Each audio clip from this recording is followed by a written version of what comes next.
ఈ పూట ధ్యానం కొరకు పేతురు రాసిన మొదటి పత్రిక,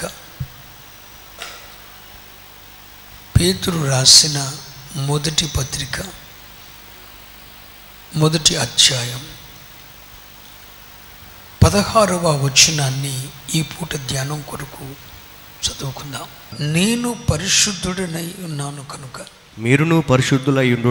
మీరును పరిశుద్ధులైయుండుడని వ్రాయబడి ఉన్నది. కాగా మీరు విధేయులగు పిల్లలై మీ పూర్వపు అజ్ఞానపు దశలో మీకుండిన ఆశలను అనుసరించి ప్రవర్తింపక మిమ్మును పిలిచినవాడు పరిశుద్ధుడై ఉన్న ప్రకారం మీరును సమస్త ప్రవర్తనయందు పరిశుద్ధులైయుండుడి. చాలు. ఈరోజు ఒక వినూత్నమైన రీతిలో పరిశుద్ధాత్మ దేవుడు మనతో మాట్లాడబోతున్నాడు. మనందరికీ వాక్య ప్రత్యక్షతలో ఆయన అగుపడబోతున్నాడు.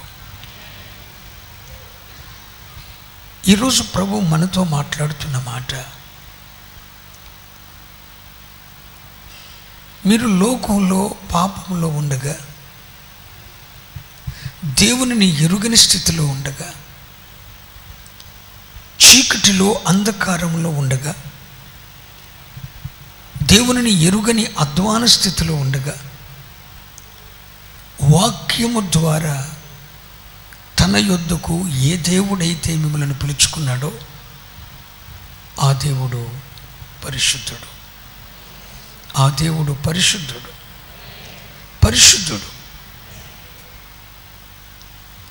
మిమ్మల్ని పిలిచినవాడు చీకటిలో నుండి ఆశ్చర్యకరమైన తన వెలుగులోకి పిలిచాడే, అంధకారమైన మీ బ్రతుకుల్లో అరుణోదయ కాంతులు ఉద్భవింప చేయటానికి మిమ్మల్ని పిలిచాడే, పాపపు ఊబిలో అంధకారమయమైన జీవితాన్ని అనుభవిస్తున్నప్పుడు పరిశుద్ధత తట్టు మిమ్మల్ని పిలిచాడే. మిమ్మల్ని పిలిచిన ఆ దేవుడు పరిశుద్ధుడు కనుక మీరును సమస్త ప్రవర్తనయందు పరిశుద్ధులై ఉండండి. మీరును సమస్త ప్రవర్తనయందు పరిశుద్ధులై ఉండండి. పరిశుద్ధత అనేది చాలామంది అపవిత్రమైన క్రియలు చేయకుండా తమను తాము కంట్రోల్ చేసుకుంటారు. నేనేమి అపవిత్రమైన క్రియలు చేయట్లేదు కాబట్టి నేను పరిశుద్ధుణ్ణి, నేనేమి వారి వలె వ్యభిచరించట్లేదు, వీరి వలె దొంగిలించట్లేదు, వాడి వలె పరుల ఆస్తిని కాజేయట్లేదు కాబట్టి నేను పరిశుద్ధుణ్ణి అన్న ఫీలింగ్లో చాలా మంది ఉంటారు. అసలు పరిశుద్ధత అనేది ఎక్కడెక్కడ ఉండాలి, ఎలా ఉండాలి? క్లుప్తంగా మీకు అర్థమయ్యే రీతిలో ఈ రాత్రి పరిశుద్ధాత్మ దేవుడు మనందరితో మాట్లాడతాడు అని నేను విశ్వసిస్తున్నాను. హల్లెలూయా. అయితే ఒకటి మీరు గుర్తుంచుకోండి, ఒక మనిషి పరిశుద్ధతలోనికి రావాలి అని అంటే నెంబర్ 1 అక్కడ రాయబడిన మాట చూడండి, మీ పూర్వపు అజ్ఞాన దశలో మీకుండిన ఆశలను అనుసరించి ప్రవర్తింపక. ఆ మాట అందరూ ఈరోజు వాక్యం మీ హృదయంలోకి వెళ్ళి దేవుడు కార్యం చేయాలి అని అనుకున్న వారు మీ కుడి చేతినెత్తి ఆ వాక్యాన్ని భీకర ధ్వనితో చదవండి. కాగా మీరు విధేయులకు పిల్లలై మీ పూర్వపు అజ్ఞాన దశలో మీకుండిన ఆశలను అనుసరించి ప్రవర్తింపొద్దు. అంటే దేవునిని ఎరగక మునుపు, వాక్యం తెలియక మునుపు ప్రతి ఒక్కడికి ఏదో ఒక ఆశ ఉంది, లేదా చెప్పరే? పూర్వం పరిశుద్ధతలోనికి రాకపూర్వం, క్రీస్తు రక్తము చేత కడుగబడక పూర్వం, వాక్యపు లోతులు ఎరుగక పూర్వం పిచ్చి ఆశలున్నాయి, లేవా? చెప్పరే? ఉంది. 6 పాకెట్స్ ప్యాంట్ వేసుకోవాలని, అది ముడ్డు మీదకి జారిపోతూ ఉండాలని, అందరూ కూడా అలా కళ్ళెత్తి చూడాలని, అందరూ వాళ్ళ ప్యాషన్ అనుభవించాలని పిచ్చి పిచ్చి ఆశలు. పూర్వం దేవునిని ఎరుగక పూర్వం, వాక్యపు లోలోతుల్లోనికి పరిశుద్ధాత్మ దేవుడు నిన్ను నడిపించక పూర్వం, నీకుండిన ఆశలను అనుసరించి ప్రవర్తింపకుండా నిన్ను జాగ్రత్త పరుచుకుంటేనే అసలు పరిశుద్ధత అనే అనుభవంలోకి అడుగెట్టగలుగుతావు. అసలు నీ ఆశలు సాగకుండా పూర్వం నీకుండిన అజ్ఞాన దశలో, అంటే వాక్యపు లోలోతులు ఎరుగని అజ్ఞాన దశలో నీకున్న ఆశలను అనుసరించే ఇప్పుడు కూడా నువ్వు నడుస్తున్నావు అంటే అర్థం ఏంటంటే అసలు పరిశుద్ధత అనే మాటకి ఇంకా నీకు అర్థం తెలియలేదు అని అర్థం. పూర్వం నీకుండిన ఆశలేంటి, ఇప్పుడు నీకున్న ఆశలేంటి, వాటికి వీటికి ఏమైనా వేరియేషన్ ఉందా? ఏం తేడా లేదా? అయితే నీకు పరిశుద్ధత లేదు. పూర్వం నీకుండిన ఆశలు అంటే వాక్యపు లోలోతులోనికి రాకమునుపు నీకు ఏ ఆశలు ఉన్నాయో ఇప్పుడు కూడా సేమ్ అదే ఆలోచనలు ఉన్నాయి అనుకోండి. ఇక నువ్వు పరిశుద్ధతలోనికి రావటం అంత తేలికేం కాదు. పూర్వం నీకుండిన ఆశలు, పూర్వం నీకుండిన అజ్ఞాన దశలో నీకుండిన ఆశలను అనుసరించి ప్రవర్తింపకుండా ఉంటేనే అసలు పరిశుద్ధత వైపు నీ అడుగులు వేస్తున్నట్లు. పూర్వం నీకుండిన ఆశలేంటి, ఇప్పుడు నీకున్న ఆశలేంటి? ఏమైనా వేరియేషన్ ఉందా? పూర్వం ఉన్న ఆశలే ఏంటి? పూర్వం ఉన్న ఆశలేంటి? అందరికన్నా లెవెల్లో ఉండాలి, మంచి ఉన్నతనంలో ఉండాలి, వాడుకున్నవన్నీ నాకు కావాలి, ఇతరులను పాపానికి ప్రేరేపించే విధంగా వస్త్రాలంకరణ చేసుకోవాలి, నేను ధరించిన వస్త్రం నా తోటి 10 మందిని చూసేటట్లు చేయాలి అన్న ఫీలింగ్ ఇదివరకు ఉంది, ఇప్పుడు ఉంది. అంటే అసలు నీ ఆలోచన పరిశుద్ధత వైపు లేదు. నీ వస్త్రధారణలో మార్పు లేకుండా ఇదివరకు నీకున్న నీ పూర్వం వాక్యపు లోలోతులు నువ్వు ఎరగక మునుపు పూర్వం నీకుండిన ఆశలే ఇప్పుడు వాక్యపు లోతుల్లోకి వచ్చిన తర్వాత కూడా సేమ్ అవే ఆశలు ఉన్నవి అని అంటే అర్థం ఏంటి? పరిశుద్ధత అనేది ఆ వైపు నీ అడుగులు పడటం లేదు అని అర్థం. మరి నీ ఆశలు, అజ్ఞాన దశలో నీకున్న ఆశలు చచ్చాయా? ఇది వరకున్న ఆశలు ఇప్పుడున్న ఆశలకి ఏమైనా తేడా ఉందా? ఇది వరకున్న ఆశలే, ఇది వరకు మాట్లాడినట్లే, ఇది వరకు తిరిగినట్లే, ఇది వరకు చేసినట్లే, ఇది వరకు ఉన్న మనసే, ఇది వరకున్న అసూయ, ఇది వరకున్న ద్వేషం, ఇది వరకున్న మచ్చలు, ఇది వరకున్న అజ్ఞాన దశలో ఉన్న బిల్డప్స్ ఇప్పుడు కూడా ఉన్నాయంటే నో పరిశుద్ధత, నో హోలీ. ఇది వరకు నీకున్న ఆశలకి, పరిశుద్ధత వైపు నువ్వు నడుస్తున్నప్పుడు ఉన్న ఆశలకి వేరియేషన్ కనపడాలి, తేడా కనపడాలి. అదేమైనా కనిపిస్తుందా? ఒకసారి నువ్వు పరిశీలించుకో. అయితే ఈరోజు నా వర్తమానం పరిశుద్ధాత్మ నాకు ఇచ్చిన వర్తమానం అది కాదు కాబట్టి దాన్ని అక్కడ కంప్లీట్ చేస్తున్నాను. మిమ్మల్ని పిలిచిన దేవుడు పరిశుద్ధుడై ఉన్న ప్రకారం మీరును పరిశుద్ధులై ఉండాలంటే అజ్ఞాన దశలో ఉన్న ఆశలు ఇప్పుడు ఉండకూడదు, అది చెప్పాను. కానీ పరిశుద్ధత అనేది ఎక్కడ ఉండాలి, ఎలా ఉండాలి? మొదట పరిశుద్ధత అనేది క్రియలలో రావాలి. ఎక్కడ? క్రియల్లో. చాలా అనుకుంటారు, భీష్మించుకుంటారు, లంచాలు తీసుకోకుండా చేతులు ముడుచుకొని, అపవిత్రమైన క్రియలు చేయకుండా చేతులు ముడుచుకొని, ఆ వైపు పాపం ఉంది అని అంటే ఆ వైపు వెళ్ళకుండా కాళ్ళు అదుపులో పెట్టుకొని, నేను ఇంక పాపం చేయట్లేదులే, ఇదివరకు నా కాళ్ళు అలా వెళ్ళినట్లు ఇప్పుడు వెళ్తలేదులే, నా చేతులు ఇదివరకు చేసినట్లు అపవిత్రమైన పనులు చేయట్లేదులే, ఇదివరకు నా కళ్ళు చూసినట్టు ఇప్పుడు చూడలేదులే, ఇదివరకు నా శరీరంతో అపవిత్రం చేశాను ఇప్పుడు చేయట్లేదులే అన్నట్లుగా చాలామంది ప్రవర్తిస్తూ ఉంటారు. చాలామంది ఏంటంటే క్రియల్లో పరిశుద్ధత అనేది క్రమక్రమంగా తెచ్చుకుంటూ ఉంటారు. కానీ ఒక విషయం చెప్తాను, బైబిల్లో వ్యభిచార పాపంలో ఉన్న ఒక స్త్రీని మీ ఎదుట తీసుకుని వస్తున్నా. ఆమె ఎవరో కాదు, సమరయ స్త్రీ. సమరయ స్త్రీ. ఒకరోజు ప్రభు ఆమెతో మాట్లాడుతున్నాడు.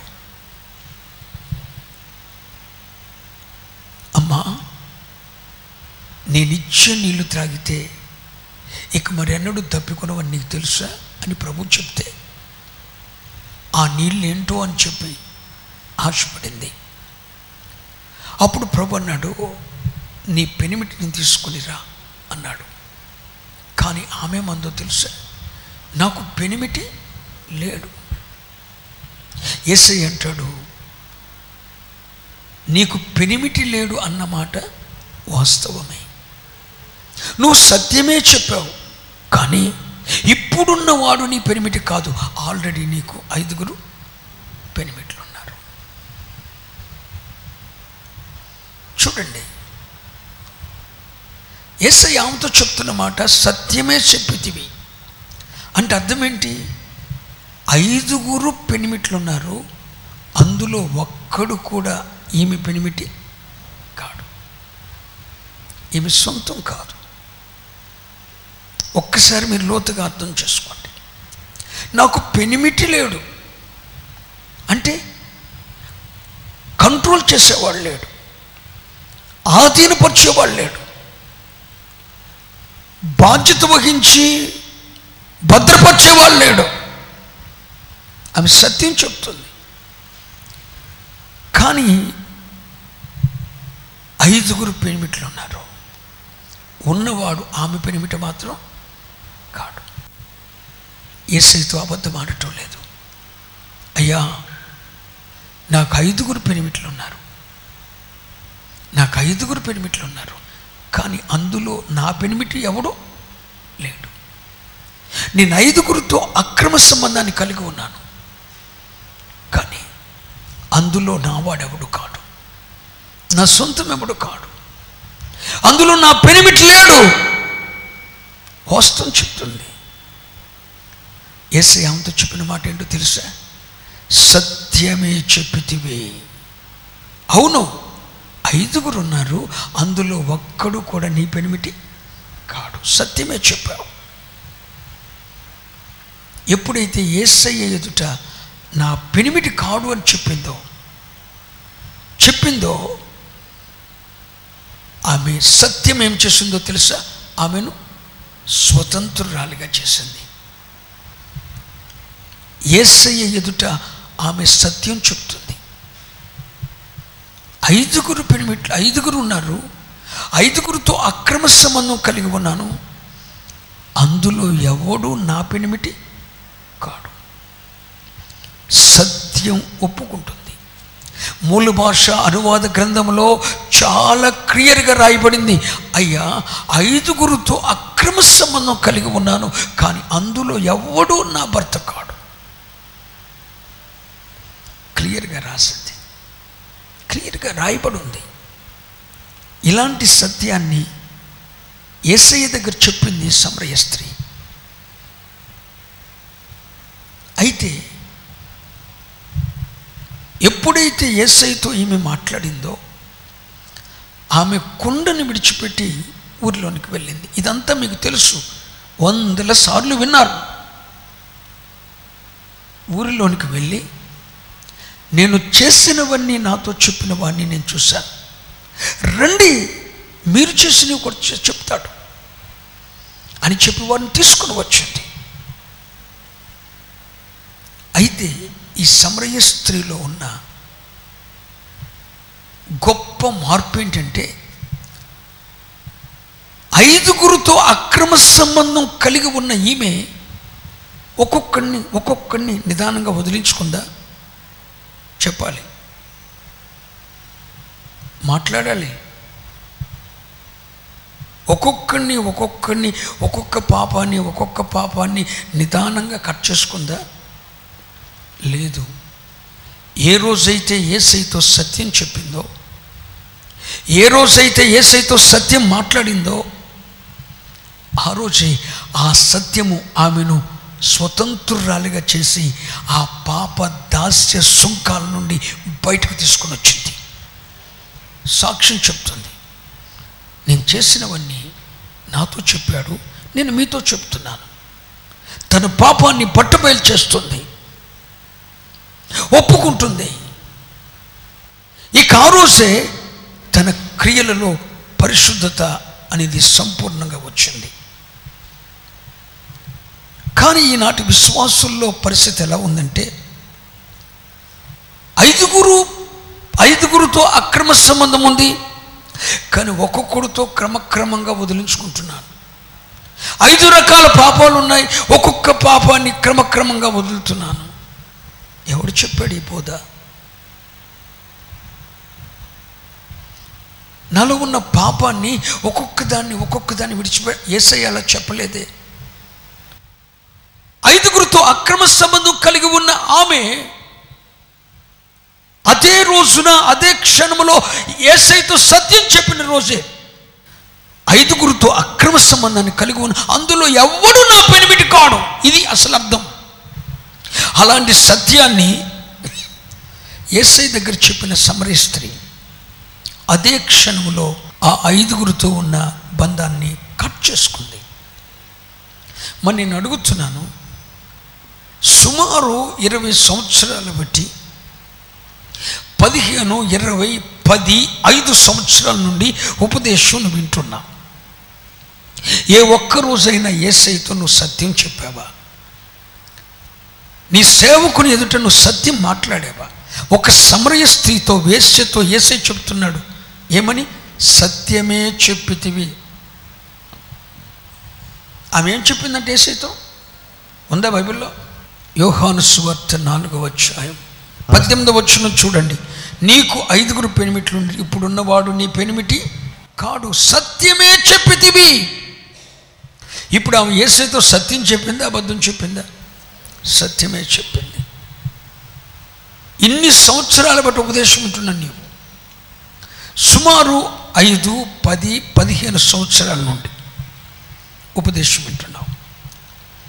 నిక్కర్లు 8 మొదలెట్టిన కానుండి సందేశం వింటున్నావు.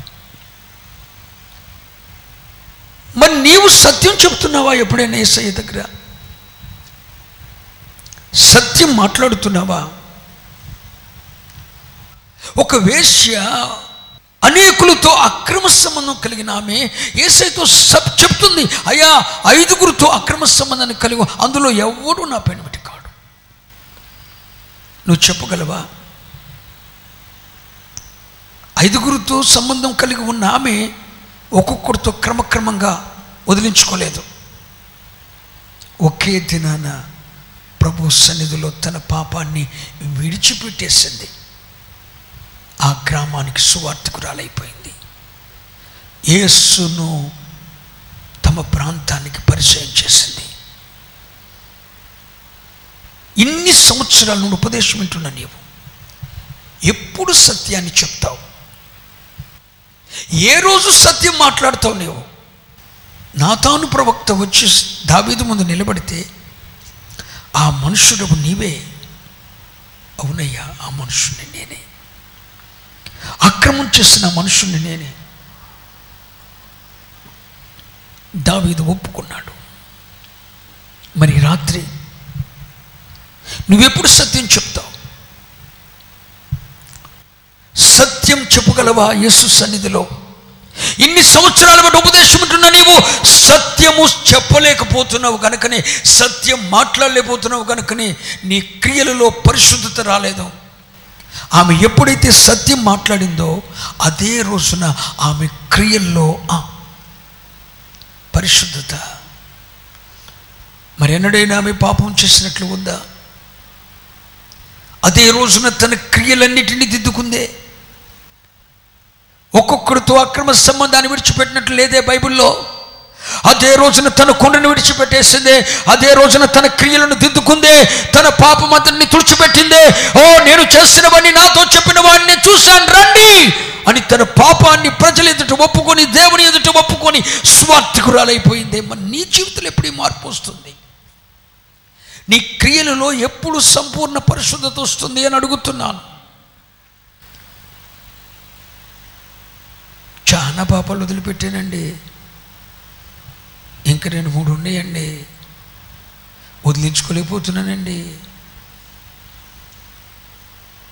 నో, నీ క్రియలలో సమరయ స్త్రీలో వచ్చిన సంపూర్ణ పరిశుద్ధత నీ క్రియల్లో కూడా రావాలని ప్రభువు కోరుకుంటున్నాడు. ఒక క్రియలో వచ్చిందని చెప్పొద్దు, ఒక పాపాన్ని మానివేశానని చెప్పొద్దు, ఒక మనిషితో కట్ చేశానని చెప్పొద్దు, ఒక బంధాన్ని తెంచుకున్నానని చెప్పొద్దు. మరి మిగిలిన బంధం సంగతి ఏంటి? హలో, మిగిలిన బంధం సంగతి ఏంటి? కొన్ని బంధాలు తెంచుకోగలిగావు, మరి కొన్ని బంధాల సంగతి ఏంటి? కొన్ని పాపాలు వదులుకోగలిగావు, వాటి మీద నీకు విరక్తి కలిగింది కాబట్టి వదులుకున్నావు. మరి మిగిలిన పాపాల సంగతి ఏంటి? మిగిలిన క్రియల్లో ఎప్పుడు పరివర్తన వస్తుంది? దిద్దుకున్నావు, మరి మిగిలిన క్రియల్లో ఎప్పుడు పరిశుద్ధత వస్తుంది? క్రమక్రమంగా క్రియల్లో పరిశుద్ధత కాదుగా. సమరయ స్త్రీలో ఒకే రోజున తన క్రియలు దిద్దుకుంది కదా. మరి నీ క్రియల్లో ఎప్పుడు పరిశుద్ధత వస్తుంది? కొన్ని క్రియల్లో పరిశుద్ధత వస్తే సరిపోయిందా? నీ క్రియలన్నిటిలో పరిశుద్ధత ఉట్టిపడాలి. నీ ముఖం చూస్తే ఆ వచ్చేసి కనపడాలి. ఒకప్పుడు నీ కనురెప్పల సైకిలు, నీ కళ్ళతో చూసే చూపులు, నీ పెదవుల మీద వచ్చే నవ్వు, ఈ క్రియలన్నీ కూడా పాపానికి గుర్తుగా ఉండేవి కాదా? నీ అంతరంగంలో చూసి మాట్లాడుకో. నీ కనురెప్పలు, కనుబొమ్మలు, కనురెప్పల నుండి వస్తున్న సైకిలు, పెదవుల మీద వస్తున్న నవ్వు, ఇవన్నీ పాపపు క్రియలుగా ఉండేవి. వాటిలో కొన్నిటిని దిద్దుకున్నావు. మరి మిగిలిన పెనిమిట్లను ఎప్పుడు విడిచిపెడతావు? ఆమెకు 5 పెనిమిట్లే, కానీ నీకెంతమంది పెనిమిట్లు? నీ అలంకరణ నీకు ఒక పెనిమిటి అయిపోయాడే. పెదవులకు లెప్టిక్ లేకపోతే నువ్వు బయట రావే. వాడు నీకు ఒక పెనిమిటి అయిపోయాడు. యెజబెలు ఆత్మ నీకు ఒక పెనిమిటి అయిపోయాడు. ఇలా ఇలా ఒప్పుకొని రావే, అడొక నీకు పెనిమిటి అయిపోయాడు. నిన్ను నువ్వే చూసి మురుసుకుపోతావే, అదొక పెనిమిటి అయిపోయాడు. ఆమెకు 5 పెనిమిట్లు ఉన్నారు. నీకెంతమంది పెనిమిట్లు ఉండగారు చెప్పగలవా? ఎంతమంది నీ మీద పెత్తనం చేస్తున్నారు చెప్పగలవా? ఎన్ని పాపాలు నీ మీద ఏలుబడి చేస్తున్నాయో చెప్పగలవా? ఎన్ని పాపాలు నీ మీద ఏలుబడి చేస్తున్నాయి? ఆమెకు 5 పెనిమిట్లు, కానీ నీ మీద ఎన్ని పాపాలు ఏలుబడి చేస్తున్నాయి? అవన్నీ నీకు పెనిమిట్లు కాదా? ఆ క్రియల్ని ఎప్పుడు తిప్పుకుంటావు? 5 విడిచిపెట్టానండి, మరి మిగిలిన వాటి సంగతి ఏంటని అడుగుతున్నాను. ఎంతమంది నీ మీద పెనిమిట్లు ఉన్నారు? దయచేసి పిల్లలారా ఆలోచించండి. ఈ రాత్రి ప్రభు నీతో స్పష్టంగా మాట్లాడుతున్నప్పుడు నువ్వు సరి చేసుకోపోతే ప్రపంచం నాశనం అయిపోతుంది. నాశనంలో నువ్వు కూడా ఒకడు కొట్టుకుపోతావు అంతే. ఇలాంటి పరిస్థితుల్లో కూడా నీ క్రియలను దిద్దుకోలేకపోతున్నావు. విడిచిపెట్టానండి, ఏం విడిచిపెట్టావు? ఎంతమంది పెనిమిట్లు విడిచిపెట్టావు? ఆమె 5 పెనిమిట్లని ఒక్క దినంలోనే విడిచిపెట్టేసింది. నీ క్రియలన్నిటిలో ఎప్పుడు పరిశుద్ధత వస్తుంది? నిన్ను పిలిచిన వాడు పరిశుద్ధుడు. నీ క్రియల్లో పరిశుద్ధత అవసరం లేదా? నీ క్రియల్లో పరిశుద్ధత అవసరం లేదా? నీ కను సైకిల్లో పరిశుద్ధత అవసరం లేదా? నీ చేతి సైకిల్లో పరిశుద్ధత అవసరం లేదా? నీ అలంకరణలో పరిశుద్ధత అవసరం లేదా? నీ వస్త్రధారణ చూస్తే తెలుస్తుంది అసలు నీలో పరిశుద్ధత ఉందో లేదో అనేది. ఆ వైపు నీ అడుగులు పడుతున్నాయా లేదనేది.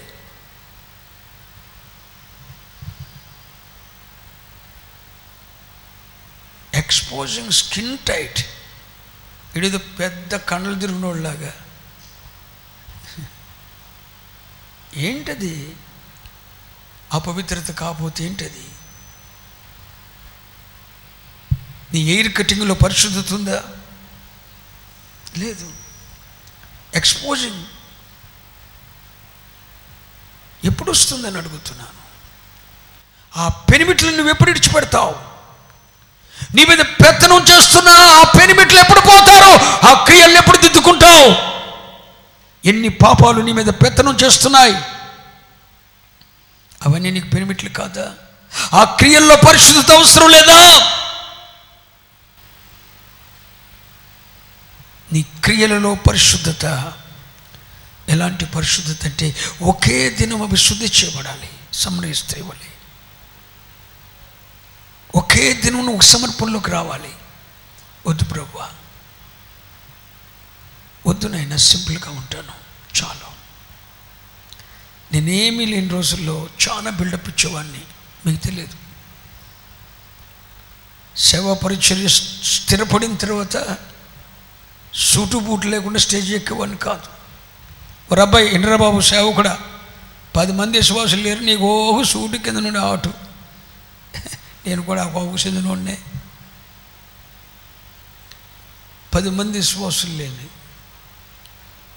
ఒకప్పుడు బిల్డప్. ఎంత అహంభావమో ఈరోజు పిల్లలారా. ఎలా ఉంటే పాపం దూరంగా ఉంటుందో అలాంటి సిచ్యువేషన్కి ప్రభు నడిపిస్తున్నాడు. మనస్సాక్షి అటువైపు వెళ్తుంది, పరిశుద్ధత వైపు వెళుతున్న కొలది అలంకరణ, ఆకృతి, వస్త్రధారణ అన్నిట్లో మార్పు. మరి ఇన్ని ఉపదేశాలైన నీ జీవితంలో ఏది మార్పేది? నీ క్రియల్లో పరిశుద్ధత అండి. ఎంతమంది ఎన్ని పాపాలు నీ మీద వెలుబడి చేస్తున్నావు, అవన్నీ సమరయ స్త్రీ వలె ఒకే దినమును విడిచిపెట్టేసి యేసు కొరకు సాక్షిగా పరిగెత్తగలిగిన పరిశుద్ధత నీ క్రియల్లో రా. ఎప్పుడు వస్తుందో చెప్పనా? నువ్వు సత్యం చెప్పినప్పుడు. ఎప్పుడు? ఆమె సత్యం చెప్పింది. 5 పెనిమిట్లు ఉన్నారు, కానీ అందులో ఎవడు నావాడు కాడు. నువ్వు సత్యం చెప్పగలవా? నేను పాపిని అని చెప్పి ప్రజల ముందు నువ్వు రొమ్ము కొట్టుకొని ఏడ్చిందాక కూడా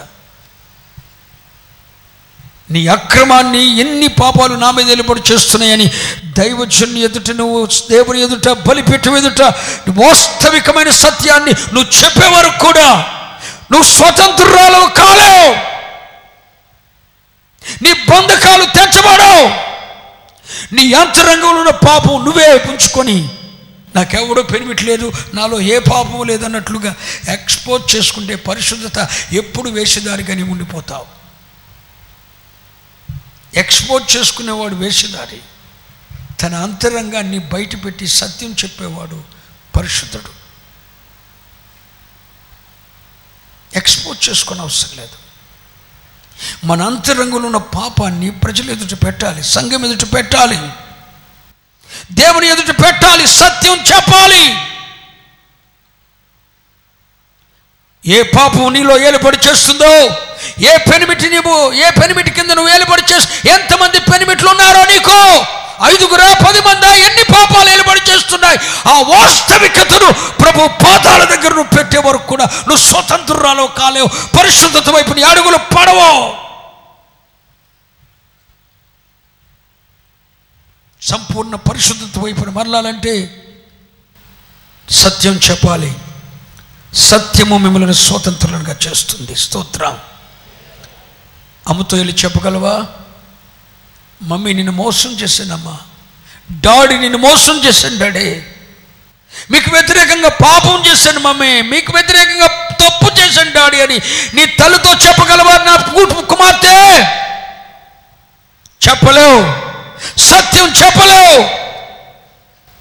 నీ కొరకు కండలు కరిగి అస్థిపంజరులాగా తయారైంది నీ తల్లి. నీ తల్లి ఎదుటి సత్యం చెప్పగలవా? తప్పిపోయాను మమ్మీ, దారి తొలగాను మమ్మీ, నువ్వు పెంపకంలో లేను మమ్మీ. డాడ్, నీకు చెమటోడ్చిన రక్త మాంసాలు, చెమటోడ్చిన కష్టాన్ని తిన్నాను డాడీ, నీకు వ్యతిరేకంగా పనిచేశాను డాడీ, తప్పు చేశాను, సత్యం ఒప్పుకోగలవా?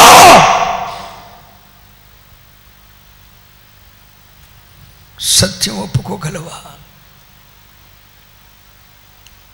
సత్యం ఒప్పుకుంటే సమాజం నిన్ను చులకన చూస్తుంది, కానీ సత్యం ఏం చేస్తుందో తెలుసా? నిన్ను స్వతంత్రాన్ని చేస్తుంది.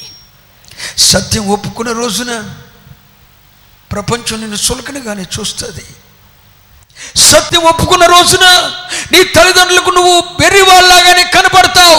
నీ తల్లి అర్థం చేసుకోదు. సత్యం ఒప్పుకుంటే నీ భర్త నిన్ను యాక్సెప్ట్ చేయడు. సత్యం ఒప్పుకుంటే సమాజంలో మన సింపుల్గా చూస్తారు, కానీ సత్యాన్ని ఒప్పుకున్నప్పుడు నిన్ను ప్రేమించేవారు ఒకరే. ప్రభు అయిన యేసుక్రీస్తు ప్రేమిస్తాడు. నిన్ను పరిశుద్ధతలోనికి నడిపించే సేవకుడు ప్రేమిస్తాడు. ఆ సత్యం నిన్ను స్వతంత్రురాలుగా చేస్తుంది. ఆమె సత్యం చెప్పింది. ఆ రోజు ఆమె బంధకాలు తెగిపోయాయి. నువ్వు సత్యం మాట్లాడలేకపోతున్నావు, సత్యం నీ నోటు లేదు, సత్యాన్ని నువ్వు అమ్మేస్తున్నావు, సత్యానికి నువ్వు దాసురాలు కాలేకపోయావు, సత్యానికి ఉపయోగలేకపోతున్నావు. దైవచనుడా, నువ్వు చెప్పింది నేను ఫాలో అవ్వలేదు, సత్యాన్ని ఒప్పుకోగలవా? ఒప్పుకో. ఆలోచించిన పిల్లలారా, ఇంకా భూమి మీద భవిష్యత్తు ఉందని మీరు ఫీల్ అవ్వద్దు. కాలం సంకుచితంగా ఉంది. ఎప్పుడో ప్రభు మేఘాల మీద వచ్చేస్తాడు. ఇంకా దిద్దుకుంటూ కూర్చుంటాను నా క్రియల్ని అని అంటే కుదరదు. నీ మీద ఎన్ని పాపాలైతే పెత్తనం చేస్తున్నాయో ఆ పెనిమిట్లు ప్రభు ఎదుటికి తీసుకునిరా. అయ్యా నాకు 5 అయ్యా, నాకు 10 మంది అయ్యా, నాలో 15 పాపాలు ఉన్నాయి ప్రభు.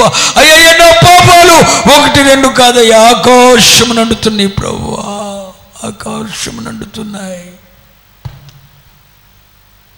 వాటిని నీ ఎదుట పెడుతున్నానయ్యా. సేవకుడితో మాట్లాడేటప్పుడు సత్యం మాట్లాడలేకపోయానయ్యా. నీ సన్నిధిలో ప్రార్థించేటప్పుడు కూడా సత్యం ప్రార్థించలేదు. సమాజం ఎదుట సత్యంగా నేను నటించలేదు. పైకి ఒకలా, లోపల అంతరంగంలో మరొకలా ఉన్నాను. సత్యం కాదు.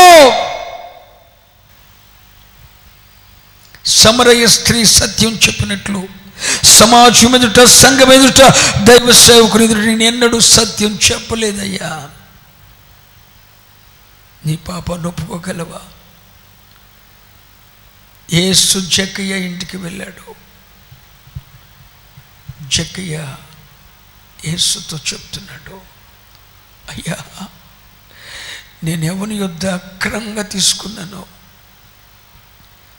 ఎవని యొద్ద అక్రమంగా 1 రూపాయి తీసుకున్నాను, వాడికి తిరిగి 4 రెట్లు ఇచ్చేస్తానయ్యా. నేను అక్రమంగా సంపాదించానయ్యా, ఈ ఇల్లు, ఈ వాకిలి, ఈ ఆస్తి అని ఇదంతా అమ్మేస్తున్నానయ్యా. అమ్మేసేసి అక్రమంగా తీసుకున్న వాడికేమో రూపాయికి 4 రూపాయలు ఇస్తాను, నేను సంపాదించిన ఇదంతేమో పేదలకు ఇచ్చేస్తాను, నేను నీ వెంట వస్తాను. ఎంత పరివర్తన అండి, ఎంత పరిశుద్ధత అండి. ఒక్కసారి యేసును చూడగానే జక్కయ్యలో అంత పరివర్తన, అంత పరిశుద్ధత వస్తే నీ క్రియల్లో ఎప్పుడు పరిశుద్ధత? నీ అక్రమాన్ని ఎప్పుడు ఇంట్లో ఉండి బయటకు తీస్తావు? కూడగడుతున్నావు అక్రమాన్ని. ఒకరోజు నేను ఒక దురాత్మ పట్టిన, మనకు కావలసిన మంచి సంఘబిడ్డల ఇల్లు, ఒక దురాత్మ పట్టిన ఒకరింట్లోకి వెళ్ళాను. ఎంత ప్రార్థన చేసినా దురాత్మ వెళ్ళటలేదు. సుమారు 11 సంవత్సరాల క్రితం. అప్పుడు ఈ మందిరం లేదు, రేకుల షెడ్. ఆ దురాత్మను వదిలించడానికి వెళ్తే ఆ ఇంట్లో వస్త్రాలను చూపెడుతున్నాడు దేవుడు, ఉంగరాన్ని చూపెడుతున్నాడు దేవుడు, ఆ వస్త్రాల మీద పెట్టిన బైబుల్ చూపెడుతున్నాడు. వీటిని ఇంట్లో ఉండి తీసేయమని చెప్పంటున్నాడు. 'ఇదేంటి నాకు అర్థం కాలేదు. ఏమోనమ్మా, ఈ దురాత్మ వెళ్ళిపోవాలంటే ఒక ఉంగరం, 3 చీరలు, ఒక బైబిల్ కనపడుతుంది, వాటిని తీసేయమంటున్నాడు దేవుడు అన్నాడు. వెంటనే ఆ ఇంట్లో ఉన్న ఆవిడ చెప్తుంది, అయ్యా, నా పెండ్లి కాక మునుపు నా బాయ్ ఫ్రెండ్ ఇచ్చినవండి ఇవి.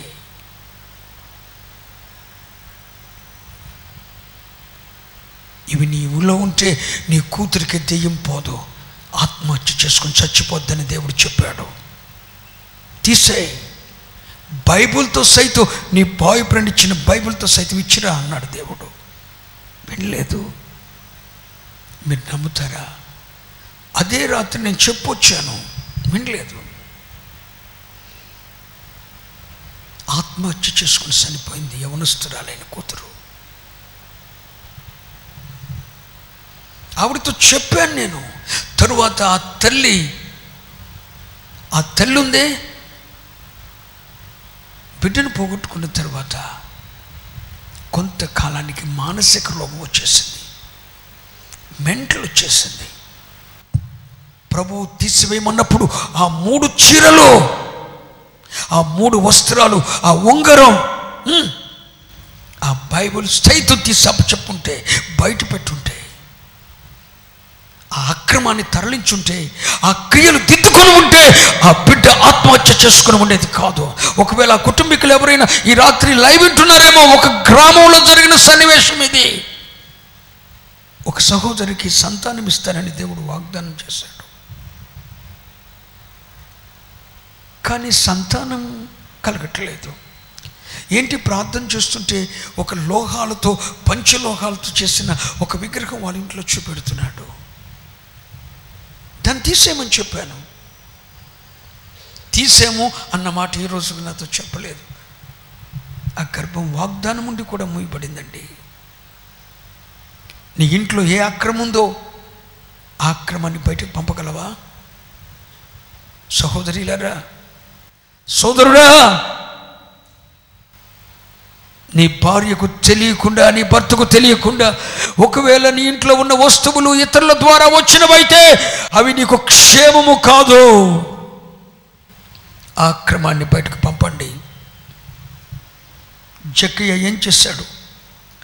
అక్రమంగా సంపాదించిన ప్రతిదీ కూడా తీసేశాడు, బయటకు పంపించేశాడు. ఈ క్రియలలో పరిశుద్ధత నువ్వు చూపగలవా? ఒకే రోజున వచ్చిందా జక్కయ్యలో? అప్పుడు అంటాడు, ఎప్పుడైతే జక్కయ్య ఇంటిలో ఉన్న అక్రమము, అవినీతి బయటికి వెళ్ళిపోయిందో అప్పుడు జక్కయ్యకు యేసు ఒక పేరు పెడుతున్నాడు, ఇతడును అబ్రహాము కుమారుడే. ఎప్పుడు ఆ పేరు చెప్పాలి? తన ఇంట్లో ఉన్న అక్రమం వెళ్ళిపోయింది, తన ఇంట్లో ఉన్న అక్రమం బయటకు వెళ్ళిపోయిందండి. తన ఇంట్లో ఉన్న పాపం ఎప్పుడైతే బయటకు వెళ్ళిపోయిందో అప్పుడు అంటున్నాడు, ఇతరును అబ్రహాం కుమారుడే. మరి నీవు అబ్రహాం కుమార్తెవేనా? అబ్రహాము నీ తండ్రేనా? విశ్వాసులకు తండ్రి అయిన అబ్రహాము కుమార్తెవేనా నీవు? అయితే నీ ఇంట్లో ఉన్న అక్రమం పోయిందా? క్రియలు దిద్దుకున్నావా? క్రియలలో పరిశుద్ధత. అందరూ పాపం చేశాం, క్రమక్రమంగా పాపాన్ని విడిచిపెడతానండి అనొద్దు. ఒక్కసారి ఒకే పేటున క్రియలు దిద్దుకోవాలి. ఎప్పుడు దిద్దుకుంటాం? సత్యాన్ని చెప్పినప్పుడు. జక్కయ్య యేసు ఎదుట సత్యాన్ని చెప్పలేదా? నేను అక్రమంగా సంపాదించానని యేసు చెప్పలా, జక్కయ్య చెప్పాడు. అయ్యా, 5గురుతో అక్రమ సంబంధం కలిగి ఉన్నాను, ఎవడు నా పెనిమిటి కాదు. సత్యం చెప్పలేదా? సోదరి, నీ బిడ్డలను ఏం చేద్దాం అనుకుంటున్నావు? నీ వృత్తి ధర్మం ఏంటి?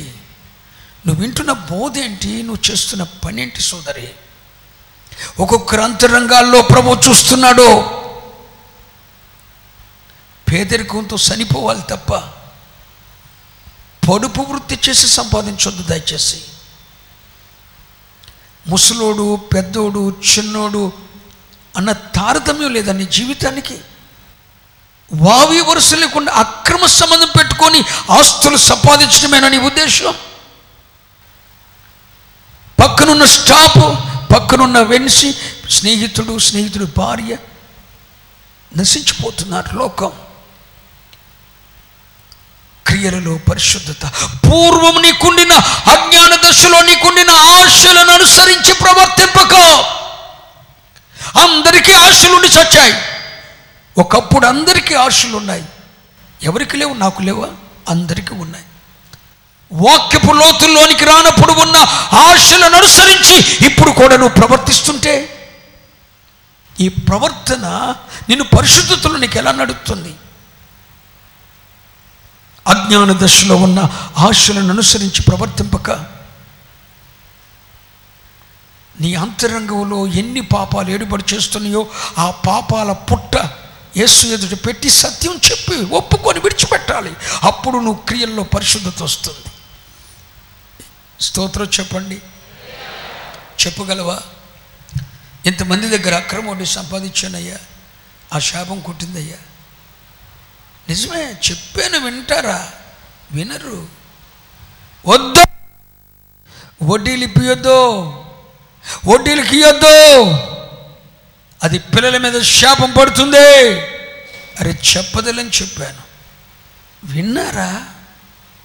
వినలేదు. ఒడిలో పడింది, పిల్లల ఒడిలో. దౌర్బల్యమైన జీవితం. ఓరు బాబు తాగుడు మానరా అని చెప్పి ఒకటితో చెప్తే అది మానలా.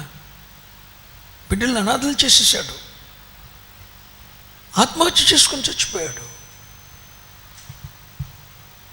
ఇంకొకడు తాగుడు మానరా, నీ కుటుంబం కట్టబడదని చెప్పాను, మానలా. వాడు తాగొచ్చి కూర్చుంటాడు, కూతురును అమ్మేమో వ్యభిచారం చేస్తారు, వీడు తాగి పడుకుంటాడు. ఆడు కుటుంబం అటు తగిలాడింది. వాడు తాగుడు మానమన్నట్టు మానుంటే కూతురు వ్యభిచారి, తల్లో వ్యభిచారి అయి ఉండేది కాదు. వాడు తాగుడు మానరు అంటే మానకుండా వాడు ఆత్మహత్య చేసుకుని బిడ్డలు అనాథలు చేసేసాడు. దాక్షిణస్ము తాగుతారు, పలలోంది తాగుతారు. ఎవరు నశించిపోతున్నారు? నిజంగా కొన్ని కుటుంబాలను చూస్తున్నాను. ఒకడు త్రాగొచ్చి ఇంట్లో పడుకుంటే ప్రక్క గదిలో తల్లి, ఇంకొక ప్రక్క గదిలో కూతురు వ్యభిచారం. ఈ కుటుంబం ఇలా పాడైపోవడం గల కారణం ఏంటి? వారి అజ్ఞాన దశలో ఉన్న, ఆ పూర్వకాలపు అజ్ఞాన దశలో ఉన్న ఆశలను అనుసరించి ప్రవర్తించి.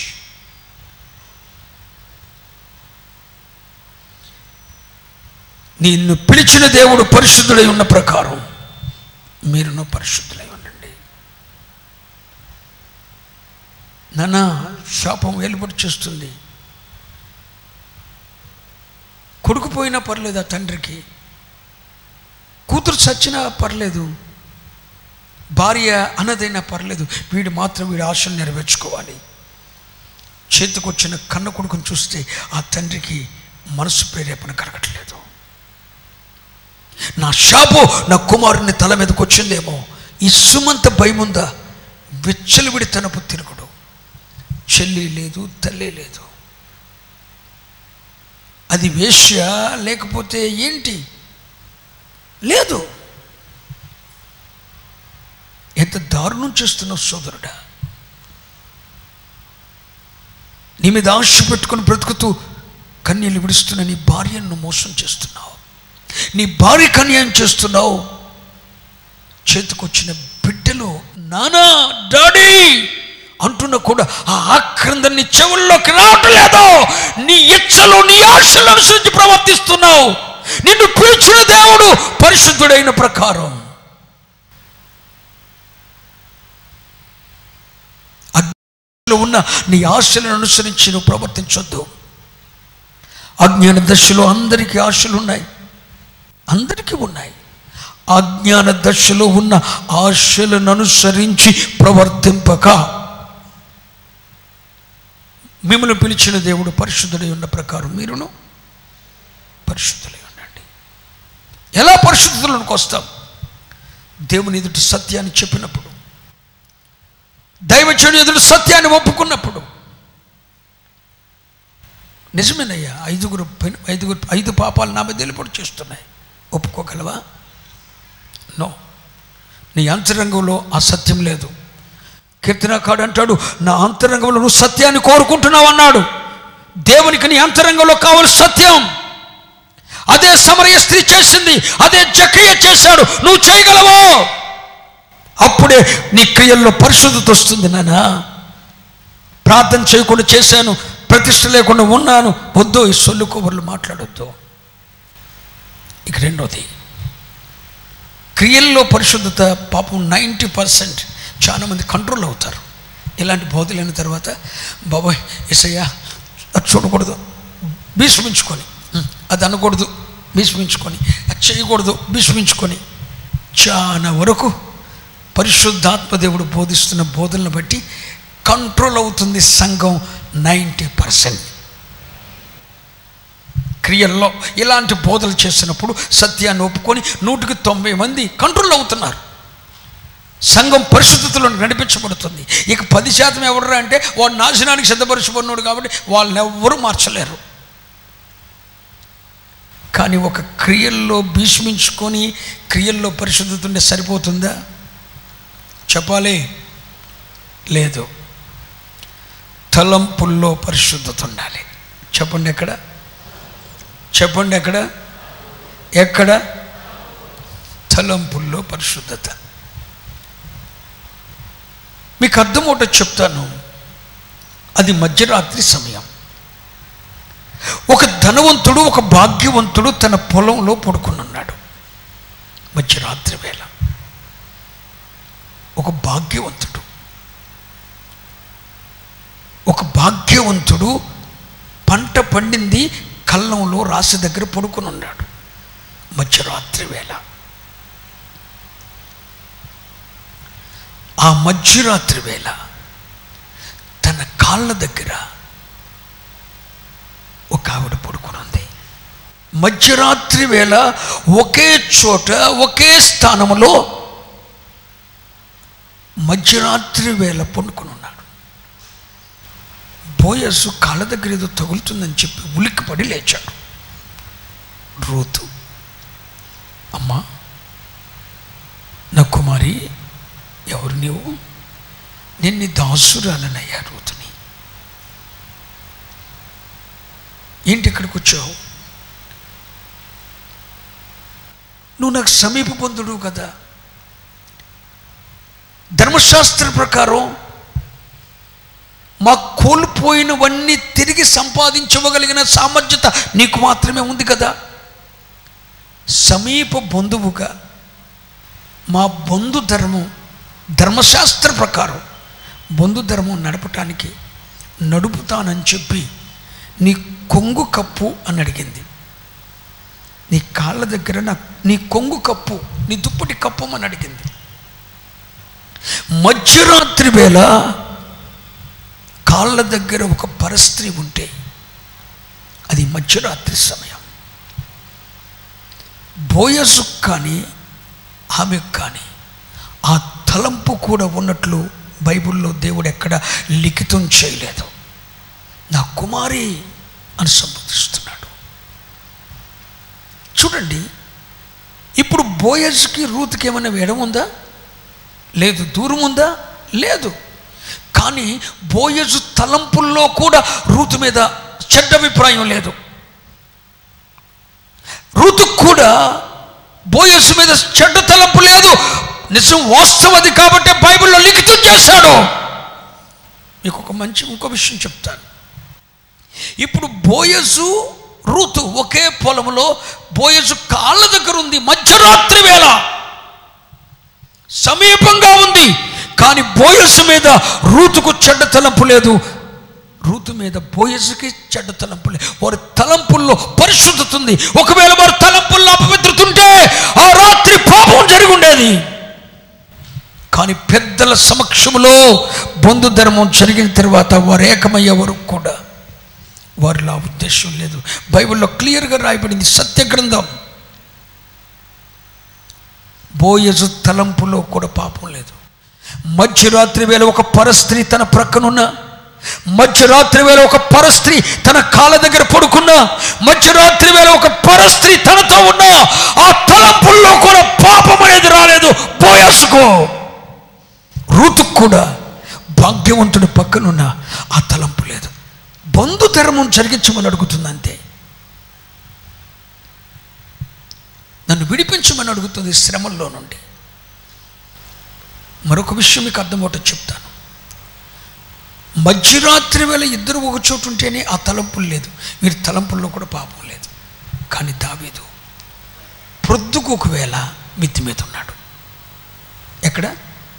మిద్ది మీద ఉన్నాడు. బెత్షెబ దూరంగా ఉంది, స్నానం చేస్తుంది ఎక్కడో స్నానం గదిలో. కానీ దావీదు తలంపుల్లో పాపం ఉంది.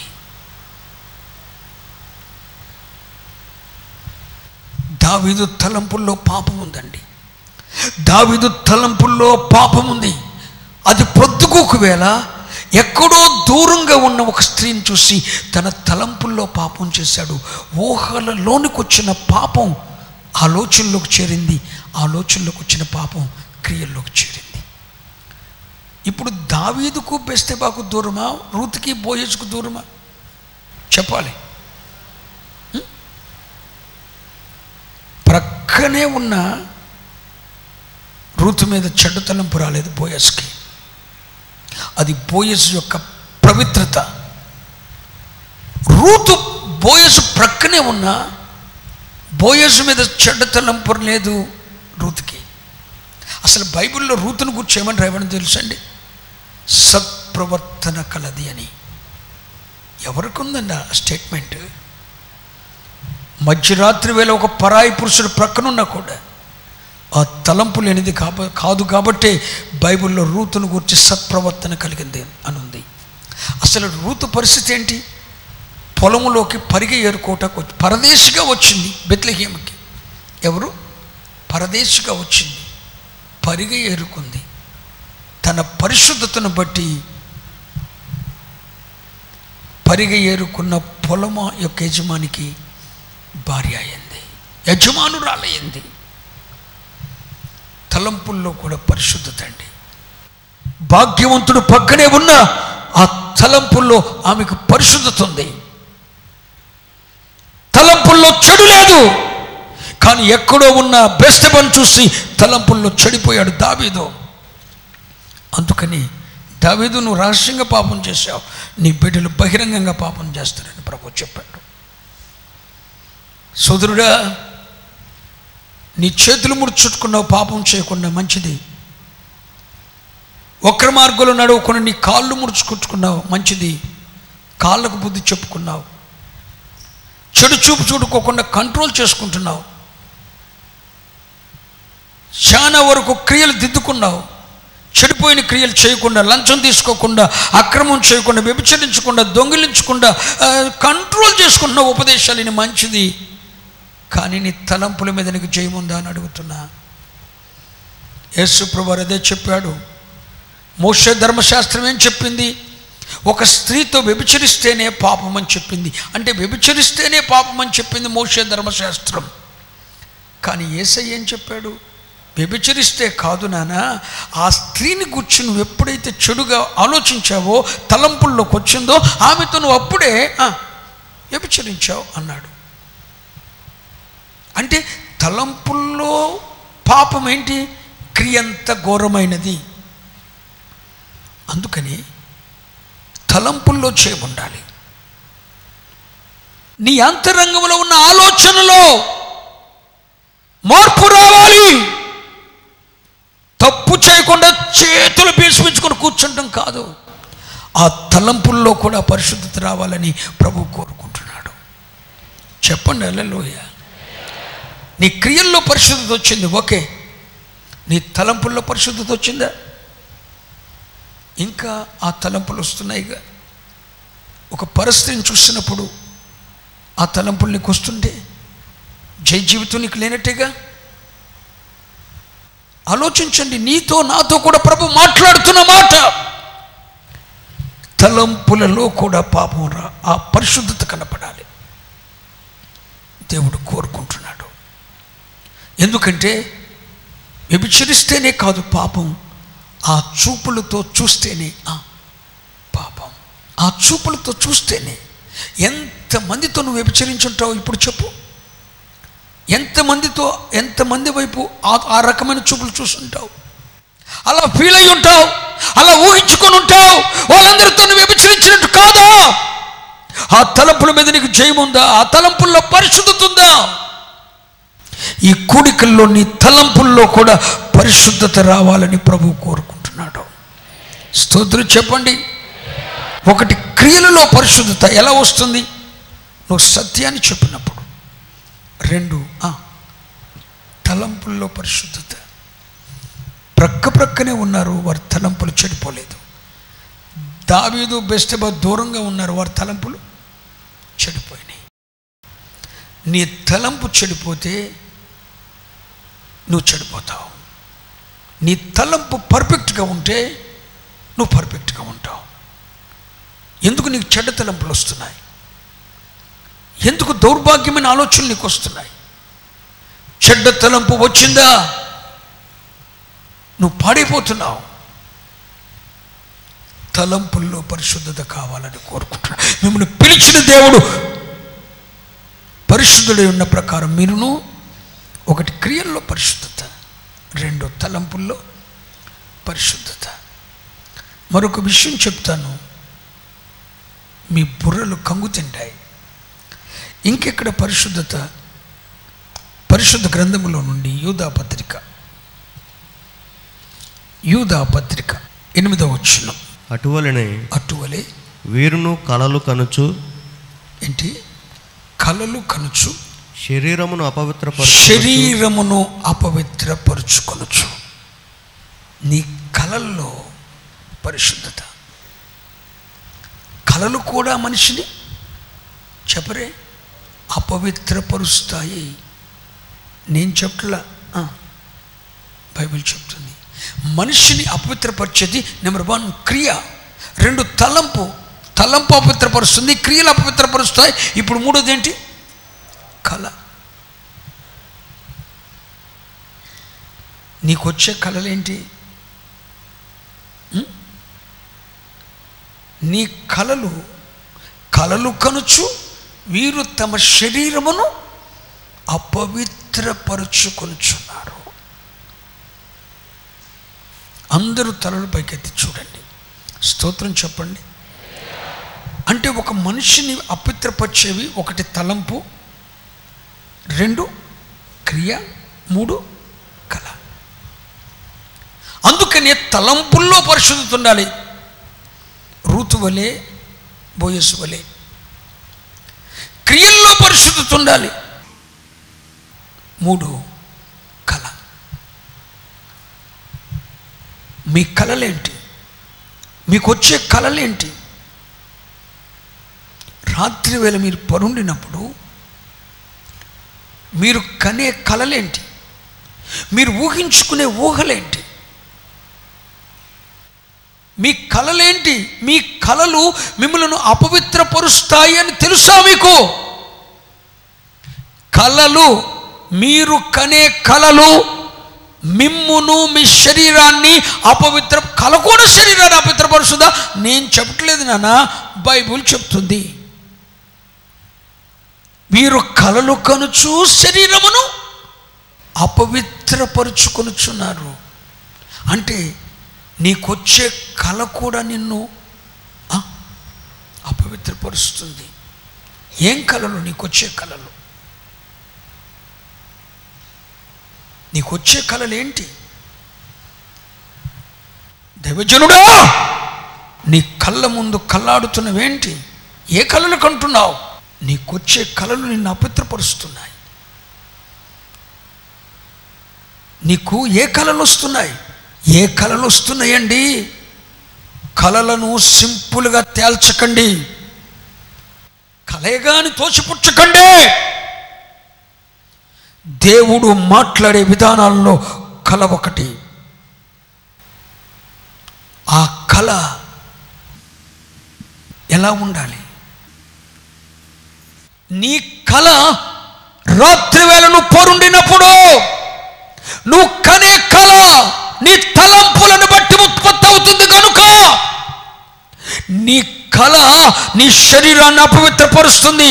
అదిగో చూడండి, ఇక్కడ బైబిల్లో రాశాడు, వారు కళలు కనుచు శరీరమును అపవిత్రపరుచుకొనుచున్నారు. అంటే మనకు వచ్చే కళ మన శరీరాన్ని అపవిత్రపరుస్తుందండి. ఏంటి నీకు వచ్చే కళలేంటి? ఒకసారి ఆలోచించు. నీ శరీరాన్ని అపవిత్రపరిచేయనా? మీకు అర్థమవుతుంది చెప్తాను. ఒక రాత్రి ఒక దైవజనుడు కలగంటున్నాడు. ఆ కళ ఏంటో తెలుసా? మాసిదోనియా వారొచ్చి ఆ దైవజనుడు నిలబడి, అయ్యా మాకు సహాయం చేయండి అని బ్రతిమాలుకుంటున్నారట. అది రాత్రి వేళ పౌలయ్య నిద్రపోతుంటే ఒక కళ వస్తుంది. ఆ కళలో, ఆ దర్శనంలో మాసిదోనియా వారు వచ్చి, అయ్యా మాకు సహాయం చేయండి అయ్యా అని అడుగుతున్నారట. ఈ మాసిదోనియా వారి గురించి బైబిల్ ఏం చెప్తుంది? వారు నిరుపేదలని బైబిల్ చెప్తుంది. ఎవరు? నిరుపేదలు. ఈ కళ వచ్చినప్పుడు పౌలయ్య ఆసియా ఖండంలో ఉన్నాడు. కానీ ఇప్పుడు కళ వచ్చింది, మధ్యరాత్రి వేళ కళ వచ్చింది. ఆ కళ మాసిదోనియా వారు తన ముందు నిలబడి, అయ్యా మాకు సహాయం చేయండి అయ్యా అని అడుగుతున్నారు. అప్పుడు పౌలుకు వచ్చిన కళను బట్టి, నేను మాసిదోనియా వెళ్ళి, నిరుపేదలైన మాసిదోనియా వెళ్ళి వారికి దేవుని వాక్యం చెప్పాలి, ఇది దేవుని చిత్తం అని గ్రహించి వచ్చిన కళను బట్టి ఆసియాలో ఉన్న పౌలు ఆఫ్రికా ఖండానికి బయలుదేరి ఖండాలు దాటి వెళ్ళి సువార్త చేశాడు. మన కళల్లోకి వచ్చేది అమెరికా కళల్లోకి వస్తుంది. ఎందుకని? అది డబ్బున్న దేశం కాబట్టి. కానీ పౌలయ్య ప్రార్థన చేస్తుంటే నిరుపేదలను దేవుడు జ్ఞాపకం చేస్తున్నాడట. నిరుపేదలను తన కళలో తీసుకొని వస్తున్నాడు. నిరుపేదలు వచ్చి పౌలయ్య ఎదుట నిలబడి, అయ్యో మాకు సహాయం చేయండి అన్నట్లు అర్చిస్తున్నారట. పౌలయ్యకు వచ్చిన కళ అర్థం చేసుకున్నాడు పౌలయ్య. ఓహో, నేను ఆఫ్రికా ఖండం వెళ్ళి సువార్త చెప్పాలి, ఇది దేవుని ఏర్పాటు, దేవుని చిత్తం అని గ్రహించి ఆసియా ఖండం నుండి ప్రయాణం చేసి ఆఫ్రికా ఖండం వెళ్ళి మాసిదోనియాలో పేద ప్రజల మధ్య సువార్త చేశాడు. ఇప్పుడు పౌలయ్యకు వచ్చిన కళ తనను ఖండాంతరాలకు సువార్త తీసుకుని వెళ్ళేటట్లు చేసింది. స్తోత్రం చెప్పండి. పౌలయ్యకి దేవుడు వచ్చి చెప్పలా మాసిదోనియా వెళ్ళమని. కళ, పౌలయ్యకు వచ్చిన కళ దేవుని చిత్తాన్ని నెరవేర్చింది. పౌలయ్యకు వచ్చిన కళ పౌలయ్యను ఖండాంతరాలకు తీసుకుని వెళ్ళింది. ఒక విచిత్రమైన మాట చెప్తానేనండి. ప్రపంచమంతా సువార్త ఏ ఖండం నుండి వెళ్ళింది? ఆఫ్రికా ఖండం నుండి సువార్త వెళ్ళింది. సువార్తీకరణ ఎలా ఎస్టాబ్లిష్ అయిందంటే ఆఫ్రికా ఖండం నుండి అన్ని ప్రపంచమంతా కూడా. అసలు ఆఫ్రికా ఖండం సువార్త తీసుకుని వెళ్ళింది ఎవరు చెప్పాలి? పౌలు, అపొస్తలుడైన పౌలు. పౌలుని అక్కడ పంపించింది ఏంటి? ఒక కళ. మరి నీ కళ ఏంటి నాన్న? నీ కళ ఏంటి? నువ్వు కనే కళ నిన్ను అపవిత్రపరుస్తుందా? నువ్వు కనే కళ దేవుని చిత్తాన్ని నెరవేర్చడానికి నిన్ను ఒక యోధునిగా తయారు చేస్తుందా? వ్యభిచార మనసున్న వాళ్ళకి వ్యభిచార సంబంధమైన కళలు, సంపాదించాలనుకునే వాడికి సంపాదించాలనే కళలు, దోసుకునేవాడికి దోసుకునే కళలు. నీ మనస్తత్వం ఏమై ఉంటుందో నీ కళ ఇదై ఉంటుంది. నువ్వు కనే కళ నిన్ను అపవిత్రపరుస్తుంది తెలుసా? అందుచేత కళలలో కూడా పరిశుద్ధత ఉండాలి. పౌలయ్యకు వచ్చిన కళ దేవుని చిత్తాన్ని నెరవేర్చింది. మరి నీకొచ్చే కళ నీ స్వసిత్తాన్ని నెరవేరుస్తుంది. రాత్రికాల సమయంలో ఎవరితోనో మాట్లాడినట్టు కళ వచ్చేస్తుంది. తెల్లరిపాటుకు వెళ్ళి వాళ్ళని కలుసుకోవాలి, వాళ్ళతో మాట్లాడాలి, చెప్పేసేయాలి, పంచుకోవాలి. నీ కళ నీ చిత్తాన్ని నెరవేరుస్తుంది. కళల్లో కూడా పరిశుద్ధత ఉండాలి. నీ కళ ఏంటి? నీ కళ, నీవు కనే కళ, నిద్రలో నువ్వు కనే కళ నీ ఉద్దేశాన్ని, నీ చిత్తాన్ని నెరవేరుస్తున్నాయా, దేవుని చిత్తాన్ని నెరవేరుస్తున్నాయా? పౌలయ్యకు వచ్చిన కళ దేవుని చిత్తాన్ని నెరవేర్చింది. మరి నీకొచ్చే కళ నీ చిత్తాన్ని నెరవేరుస్తున్నాయి. కళలు కనేటప్పుడు ఆ కళ నిన్ను అపవిత్రపరుచుతుంది అంటే అర్థమేంటో తెలుసా? పరిశుద్ధతలో నీవు లేవు. చెడ్డ తలంపుల మీద జయం లేని వారికి, తలంపుల్లో పరిశుద్ధత లేని వారికి, వచ్చే కళలేంటో తెలుసా? వారి శరీరములను అపవిత్రపరిచే కళలు వస్తాయి. వీరు కళలు కనుచు తమ శరీరములను అపవిత్రపరుచుకొనుచున్నారు. స్తోత్రం చెప్పండి. మరి నీవేం చేస్తున్నావు? నీ తలంపుల్లో పరిశుద్ధత లేకపోతే నీ కళలు కూడా నిన్ను అపవిత్రపరుస్తాయి. చాలా మందిని నేను చూస్తాను, వారి తలంపుల్లో పరిశుద్ధత లేని వారు కళలలో శరీరాన్ని అపవిత్రపరుచుకుంటారు. బైబిల్ చెప్పింది. బైబిల్లో కళలు కనువాడు అని ఒక ఆయనకి పేరుంది. ఎవరు? అందరూ చెప్పాలి. ఎవరు? కళలు కనువాడు అని ఒక వ్యక్తికి పేరుంది.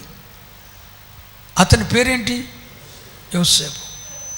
యోసేపు కన్న కళ ఏంటి? అందరి పనులు నేలపడిన నా పన మాత్రం నిలుచుంది.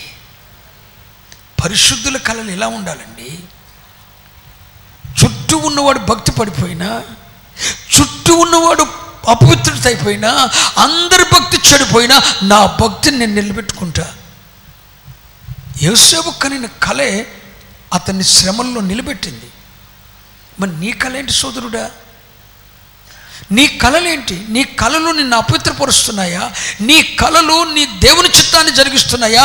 నీ కళలు నీ చిత్తాన్ని జరిగిస్తున్నాయా?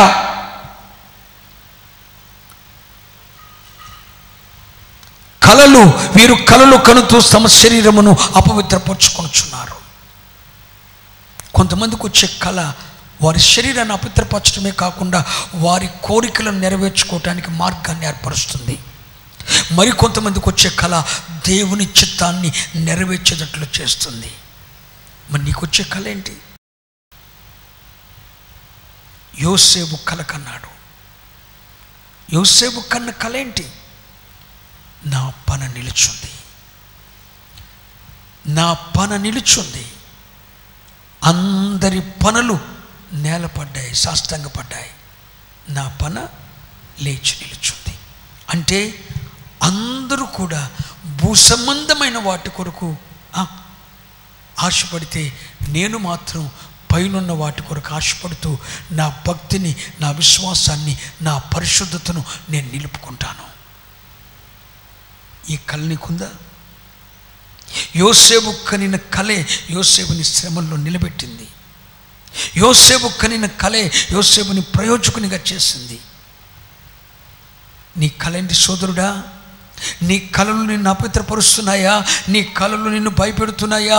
నీ కళలు దేవుని చిత్తాన్ని నెరవేర్చేటట్టు చేస్తున్నాయా? నీ కళలు నీ ఉద్దేశాన్ని నెరవేర్చేటట్టు చూస్తున్నాయా? జాగ్రత్త. కొంతమంది కళలు కంటారు, ఆ కళలు వారు మెలుకునేసరికి గుర్తుండవు. దాని ఆంతర్యం ఏంటో తెలుసా? వారు అస్థిరులు అని అర్థం. ఒక కళ కంటారు, అది మైండ్లో ఫిక్స్ అయిపోయినట్టు ఉంటుంది, మేల్కొనేసరికి గుర్తుండదు. అంటే అర్థం ఏంటో తెలుసా? వాళ్ళు ఇంకా స్థిరులు కాలేదు అని అర్థం. వారు స్థిరమైన ఫౌండేషన్ రాలేదని అర్థం. చెడ్డ కళ గుర్తుండదు, మంచి కళ గుర్తుండదు. అంటే అర్థం ఏంటి? వాళ్ళు భక్తిలోనూ దేంట్లో కూడా స్థిరులు కాదని అర్థం. కానీ కొంతమందికి వచ్చిన కళలు వారిని దేవుని చిత్తాన్ని నెరవేర్చేటట్టు చేస్తాయి. నీకే కళలు వస్తున్నాయి? నిన్ను రాత్రి వేళ డిస్టర్బ్ చేస్తున్న కళలేంటి? నీ శరీరాన్ని అపవిత్రపరుస్తున్నాయా? అంతరంగాన్ని చూసి దేవుడు మాట్లాడుతున్నాడు. వారు కలలు కనుచు తమ శరీరమును అపవిత్రపరచుకొనుచున్నారు. అంటే కలల ద్వారా కూడా శరీరం అపవిత్రమైపోతుంది. నీకొచ్చే కలలు మంచివేనా? నీకొచ్చే కలలు నీ కోరికలు ఉద్దేశించినవా? నీ చిత్తాన్ని నెరవేర్చుకునేయా? దేవుని చిత్తాన్ని నెరవేర్చేయా? యోసేపుకు వచ్చిన కళ అతను నిలబెట్టింది. ఒకసారి యోసేపు చెరసాలలో ఉండగా రాజుగారికి వంట వండి పెట్టేవాడికి భక్ష్యకారుడు అంటే వంట తయారు చేసేవాడు, రాజుగారికి భోజన సామాగ్రి తయారు చేసేవాడికి, నెక్స్ట్ రాజుగారికి ద్రాక్షరసం కానీ ఏదైనా రసాలు పానాలు మంచినీళ్ళు ఇచ్చేవాడికి ఇద్దరికి కల వచ్చింది. పానదాయకునికి వచ్చిన కళ పానదాయకుని తలను పైకెత్తింది. వంట తయారు చేసేవాడికి వచ్చిన కళ వాడిని ఉరిశిక్ష వేయించింది. కళే తేడా. ఇద్దరు ఒక రాజుగారి దగ్గరే ఉన్నారు, ఒక రాజుగారి దగ్గరే పనిచేశారు, ఇద్దరు ఉద్యోగాలు పోగొట్టుకున్నారు. ఒకడు భోజనం తయారు చేసేవాడు, ఒకడు పానాన్ని ద్రాక్షరసాన్ని పానాలు ఇచ్చేవాడు, ద్రాక్షరసం లాంటి పానాలు ఇచ్చేవాడు ఒకడు, భోజన సామాగ్రి చేసేవాడు ఒకడు. ఒకడికి వచ్చిన పానాలు ద్రాక్షరస పానాలు ఇచ్చేవాడికి వచ్చిన కళేమో వాడిని రాజు ఎదుట తలపైకెత్తి ఉన్నత స్థితిలోకి తెచ్చింది. భక్ష్యకారునికి వచ్చిన అంటే వంట తయారు చేసేవాడికి వచ్చే కళేమో వాడిని ఉరికంబం ఎక్కించింది. వీడికి వచ్చిన కళ ఏంటంటే ఈ 2-3 గంపల్లో తెల్లని పిండి వంటలు రెడీ చేస్తే అవి రాజుగారి చేతికి వెళ్ళక మునిపోయి పక్షులు వచ్చి తినేతనే అంట. వీడికి వచ్చిన కళ పక్షులు వచ్చి నీ దగ్గర ఏదైనా తినేతని అంటే అర్థం ఏంటంటే నువ్వు కోల్పోతున్నావు అని అర్థం. స్తోత్రం చెప్పండి. ఇప్పుడు వీడికి వచ్చిన కళ ఇది ప్రాణం తీసింది.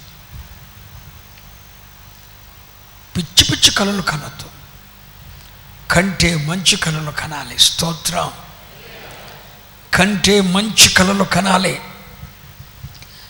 గూఢార్థం కలిగిన భావార్థం కలిగిన మర్మాలు కలిగిన కళలు కనాలి. నీ భవిష్యత్తును కట్టగలిగిన కళలు కనాలి. నీ సేవను స్థిరపరచగలిగిన కళలు కనాలి. ఓ పిచ్చోళ్ళలాగా ఆమె మాట్లాడరా బాబు. ఏంటా ఏషాలు, ఏంటా కళలు? రాత్రి ఒక అమ్మాయితో మాట్లాడే కళ వచ్చిందండి, తెల్లపాటికి ఎదురైందండి. ఓరది నీ ఉద్దేశం.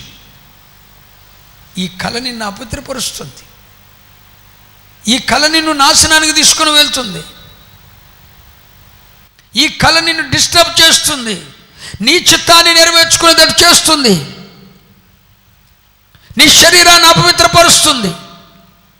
మీలో చాలా మంది కళలు వస్తున్నాయి, కానీ మీరు కనే కళలు మిమ్మల్ని అపవిత్రపరుస్తున్నాయి అని గుర్తు చేస్తున్నాడు. కాబట్టి నీ కళల్లో కూడా పరిశుద్ధత.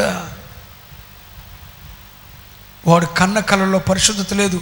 పక్షులు చెట్టుకుపోతున్నాయి. పక్షులను యేసయ్య దేనికి పోల్చాడు? విత్తువాడు విత్తుచున్నాడు, కొన్ని త్రోవ ప్రక్కన పట్టాయి, త్రోవ ప్రక్కన పడిన వాటిని పక్షులు తెచ్చుకుపోయిన అన్నాడు. పక్షులు అని ఏంటికి పోల్చాడు? దురాత్మలకు పోల్చాడు యేసయ్య. ఒక మనిషి మీద పక్షి వాలినా, పక్షులు చెత్తుకుపోతున్నట్లు అనిపించినా, కలలో ఎప్పుడైనా పక్షులు నిన్ను తన్నినా, పక్షుల్ని చుట్టూ తిరుగుతున్నా, నువ్వేదో కోల్పోతున్నావు. జాగ్రత్త. ప్రభువు నీలో విత్తిన విత్తనాలు, వాక్యం అనే విత్తనాలు నా వైపు చూస్తే వినాలి. వాక్యం అనే విత్తనాలు ఏ రోజుకు ఆ రోజు దేవుడు నీలో వేస్తున్నాడు. ఆ వాక్యం అనే విత్తనాలు పక్షులు ఎత్తుకుపోతున్నాయి అంటే అర్థం ఏంటో తెలుసా? నువ్వు దేవుడిచ్చిన కృపను కోల్పోతున్నావు అని అర్థం. ఈడు చేసిన వంటలు రాజుగారి చేతికి వెళ్ళక మునిపే పక్షులు వచ్చి ఎత్తుకుపోయినాయి. జాగ్రత్త. ఒకడికి వచ్చిన కళ వాడిని ఉరికమం ఎక్కించింది, ఒకడికి వచ్చిన కళ వాడి తలను పైకెత్తి ఉన్నత స్థితిలో నిలిపింది, ఉద్యోగం వచ్చేటట్లు చేసింది. యోసేపుకు వచ్చిన కళ యోసేపుని శ్రమల్లో నిలబెట్టింది. ఈ కరోనా కాలంలో నీకొచ్చే కళ నిన్ను నిలబెట్టేదై ఉండాలి. నీకొచ్చే దర్శనం నిన్ను కృపతో నింపేదై ఉండాలి. మరి నీ కళ ఏంటి నిన్ను అపవిత్రపరుస్తుందా? నీ కళ ఏంటి నేను డిస్టర్బ్ చేస్తుందా? నీ కళ ఏంటి శరీరాశలు పుట్టిస్తుందా? మధ్యరాత్రి వేళ కామాన్ని రేపుతుందా? నీ కళ ఏంటి నిద్ర పట్టనివ్వట్లేదా? నీ కళ ఏంటి వేరే వాళ్ళని తీసుకొచ్చి నీ మైండ్లో పెట్టి డిస్టర్బ్ చేసేసి నిద్ర పట్టనివ్వకుండా చేస్తుందా? నీ కళలు నిన్ను అపవిత్రపరుస్తాయి. కనుక నీ కళలలో కూడా పరిశుద్ధత ఉండాలని ప్రభు కోరుకుంటున్నాడు. బాయ్ ఫ్రెండ్ వచ్చాడని చెప్పి సంతోషించకూడదు. కోరుకున్న వ్యక్తి గర్ల్ ఫ్రెండ్ వచ్చిందని సంతోషించకూడదు. ఆ కళలు నీ శరీరాన్ని అపవిత్రపరుస్తాయని దేవుని వాక్యం చెప్తుంది. కనుక ఇప్పుడు 3 రకాల పరిశుద్ధతల గురించి నేను మీతో చెప్పాను. 1 తలంపుల్లో పరిశుద్ధత, 2 క్రియల్లో పరిశుద్ధత, 3 కళల్లో పరిశుద్ధత. కళల్లో పరిశుద్ధత రావాలంటే నువ్వు పండేటప్పుడు డిస్టర్బ్ అవ్వకూడదు. ఆలోచిస్తూ, దేవా నీ కార్యములు ఎంత దొడ్డవయ్యా, నీ కార్యములు ఎంత దొడ్డవయ్యా, నీ కార్యములు ఎంత గంభీరాలయ్యా. మీరు నమ్మండి, రాత్రి వేళ నేను ఆరాధన చూసుకుని ఇంటికి వెళ్ళిన తర్వాత నా మనస్సును నేను ప్రశాంతపరుచుకుంటాను. సుమారు అర్ధగంట గంట ఓన్లీ స్తుతుల మూలంగా ధ్యానం చేస్తాను. నడువు సత్తువు లేక మోకరించలేకపోతున్నాను. వెన్నెముక అంతా అరిగిపోయి గ్యాప్లు వచ్చి మోకరించలేక నిస్సత్తువైపోయి అలా దిండి మీద తలపెట్టుకొని అర్ధగంట పైగా గంట వరకు నేను ధ్యానం చేస్తూ ఆయన ఔన్నత్యాన్ని ఆయన ప్రభావాన్ని ధ్యానం చేస్తూ అలా నిద్రలోకి వెళ్తాను. నా ప్రాణాత్మ శరీరాలు నేను పండినంత సేపు కూడా ప్రభువుతో మిళితమైపోయి ఒక్కొక్కరి జీవితాన్ని బట్టబయలు చేస్తూ సంఘానికి కావలసిన ఉపదేశాన్ని నాకు సిద్ధపరుస్తాయి. మిమ్మల్ని పిలిచిన దేవుడు పరిశుద్ధుడై ఉన్న ప్రకారం మీరును తలంపుల్లో పరిశుద్ధత. ప్రక్కనే బోయజు ప్రక్కనే రూతున్న తలంపులు చెడిపోలేదు. నీ పక్కనే పరస్త్రీ ఉన్నా, నీ పక్కనే పరపురుషుడున్నా నీ తలంపులు చెడిపోకూడదు. నీ తలంపుల్లో పరిశుద్ధత కావాలి, నీ క్రియల్లో పరిశుద్ధత కావాలి, నీ కళల్లో పరిశుద్ధత కావాలి. మిమ్మల్ని పిలిచిన దేవుడు పరిశుద్ధుడై ఉన్న ప్రకారం మీరును పరిశుద్ధుడై ఉండాలి. మీ కళల్లో అపవిత్రమవుతున్నారా? ప్రభుని బ్రతిమాలుకోండి. మీ తలంపులు అపవిత్రమవుతున్నాయా? ప్రభుని బ్రతిమాలుకోండి. మీ క్రియల్లో పరిశుద్ధత లేదా? ప్రభుని బ్రతిమాలుకోండి. ఇక రాకడ సమయం అతి సమీపంగా ఉంది. పరిశుద్ధత లేకుండా మహిమ మేఘం ఎక్కలేము.